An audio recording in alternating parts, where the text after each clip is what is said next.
we're going to talk through the structure of a mitochondria. So if we have a look at the mitochondria in front of us, we can see we start with the outer membrane.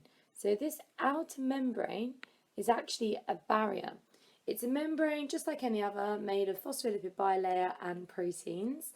And what it does is it prevents particular molecules moving through, and it allows other molecules to move through.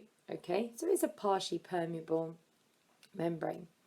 Then we've got the inner membrane. So the inner membrane is here. It's very specialized. This membrane, as you can see, is folded. Okay, each of those folds that is an extension into the mitochondria is called a cristae. So you can see there's a cristae, there's a cristae, there's another one. Okay, now the folds are important in the inner membrane because they give the mitochondria a very large surface area for aerobic respiration to happen.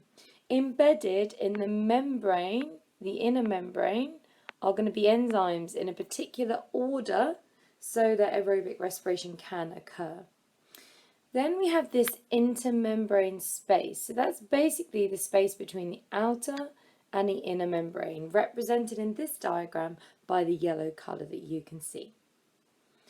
The matrix then is the whole of the white area. So this whole white area throughout the whole thing is filled with a jelly-like material, and that's called the matrix.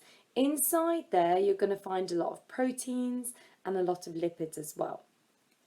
The mitochondria also contains some circular DNA, like this. I know they look like plasmids, don't they? Okay, so it's similar to that kind of DNA. And they have their own ribosomes, which are actually 70S ribosomes. Now you might be thinking, why does the mitochondria need its own DNA and its own ribosomes? And that is because it's going to synthesize its own proteins. So it has its own DNA to code for the amino acids that will build up to make proteins in protein synthesis with the help of these 70S ribosomes. And then those proteins can then be embedded, as you can see, in the inner membrane in order for respiration to occur. So really, it's in its own unique structure, the completely self-functioning in that particular. Mitochondria contain, as we see, circular DNA and 70S ribosomes, which are both found inside. Okay, so if we look a bit closer at this inner and outer membrane, so here's the outer membrane, okay, which remember acts as a barrier, allowing particular things in and out of the mitochondria.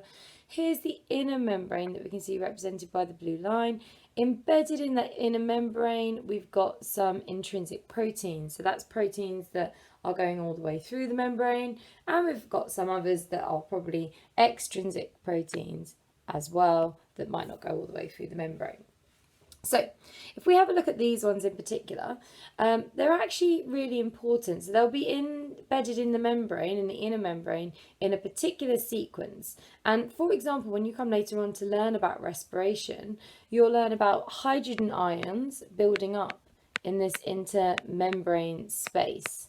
And these hydrogen ions are kind of stuck there because they can only move back through into the matrix through one protein, which is actually this particular one on the right, okay, which is ATP synthase.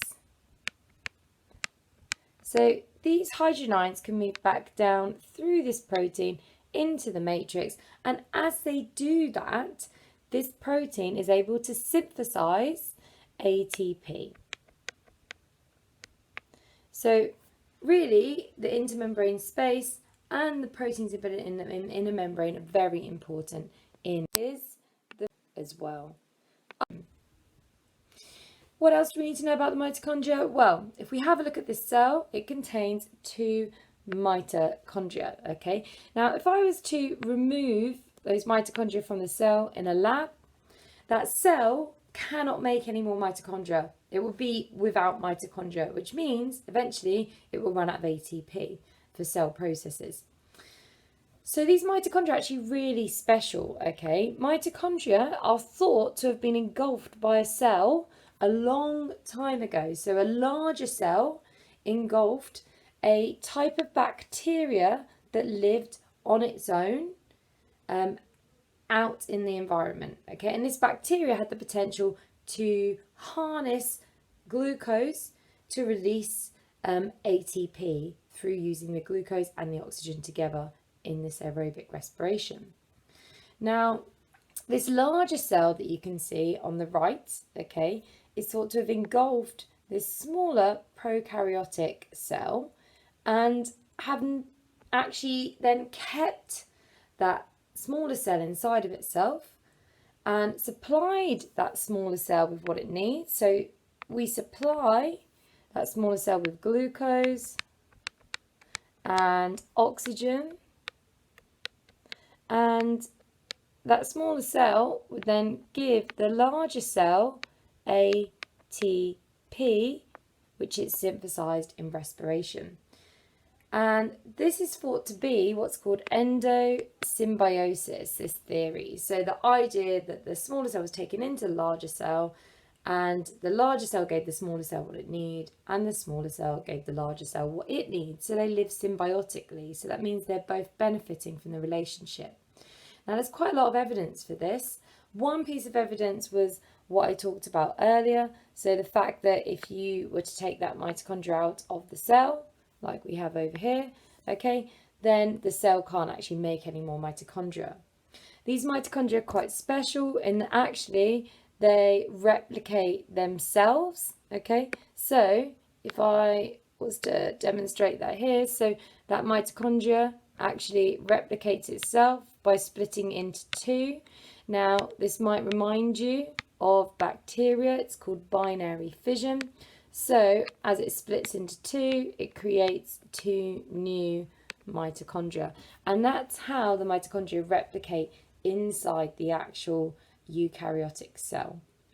Okay, the other evidence for the mitochondria being a bacteria that actually once lived outside the cell, if we go back to have a look at the shape of the mitochondria and the size of the mitochondria, is very similar to bacteria. Okay, so what else do we need to know? So here is a mitochondria. So sometimes under a slide, when you look at it under a microscope, a mitochondria will look like this, okay, if it's in that particular orientation. But don't forget, in order to make a slide, especially a slide for an electron microscope, cells have to be sliced incredibly thinly. Okay, so it's possible that when the cell is cut in order to make the slide, that the mitochondria is cut like this or like this. So you need to think, okay, if the mitochondria is being cut at that particular angle, okay, what am I going to see when I look through the slide or through the eyepiece at the mitochondria? So it would look something like this. So that would be the outer membrane, and this is the folded inner membrane here, okay. So our mitochondria might look like that if it's cut here at this piece. If it's cut here, it might look actually smaller, and you might see less of the matrix on the inside as well. Okay, so the reason for its appearance like this is the particular angle at which the mitochondria was cut. Okay, let's just have a look at the last bit, the role of the mitochondria. So we know mitochondria are going to take in oxygen. Okay, so they're going to take in oxygen, and they're going to take in glucose, and they're going to carry out aerobic respiration. Now, you'll learn a lot more detail about this later on, okay? Oxygen glucose is going to then release carbon dioxide, as we know, and it's going to release water. Okay, obviously this isn't the balanced simple equation, okay? On top of that, it's going to release ATP. Now, it's really, really important, guys, that in exam questions, you say this word release, okay? We don't want to say produce, make, or create energy.